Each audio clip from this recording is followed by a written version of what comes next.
ദിനംപ്രതി കേന്ദ്ര സർക്കാർ നടപ്പിലാക്കുന്ന ഇന്ധനവില വർധനവ് പിൻവലിക്കണമെന്നാവശ്യപ്പെട്ട് താന്യം മണ്ഡലം കോൺഗ്രസ് കമ്മിറ്റി പ്രതിഷേധ ജാഥ നടത്തി. മണ്ഡലം കോൺഗ്രസ് കമ്മിറ്റി പ്രസിഡന്റ് ആൻഡോ തുറയൻ, എം.കെ. ചന്ദ്രൻ, എം.പി. സജീവൻ ഞാറ്റുവെട്ടി, കെ.എൻ. വേണുഗോപാൽ, ബെന്നി തട്ടിൽ, ലൂയിസ് താണിക്കൽ, പോൾ പുലിക്കോട്ടിൽ, ഗ്രീന പ്രേമൻ എന്നിവർ സംസാരിച്ചു. പ്രമോദ് കണിമംഗലത്ത്, സുബൈർ ശാന്തിപുരത്ത്, സെക്കീന റസാഖ്, ഷംസുദ്ദീൻ കടുകപ്പീടികയിൽ എന്നിവർ നേതൃത്വം നൽകി.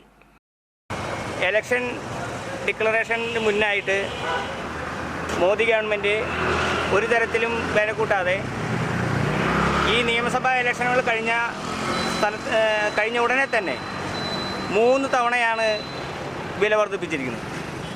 ഇവിടെ BJP സർക്കാർ അധികാരത്തിൽ വരുമ്പോൾ ഇവിടെ പെട്രോൾ 50 രൂപയ്ക്ക് തരാമെന്നാണ് അവർ പറഞ്ഞിരുന്നത്. അത് 110 രൂപയ്ക്കും 115 രൂപയിലേക്കും എത്തിയിരിക്കുകയാണ്. ഇതിനൊരു മാർഗം, അതിനനുബന്ധിച്ച് ഇതിന് തത്തുല്യമായ രീതിയിൽ മറ്റുള്ള ആവശ്യ വസ്തുക്കൾക്കൊക്കെ തന്നെ വില കൂടുന്നൊരു സാഹചര്യം ഇവിടെ നിലകൊണ്ടിരിക്കുകയാണ്.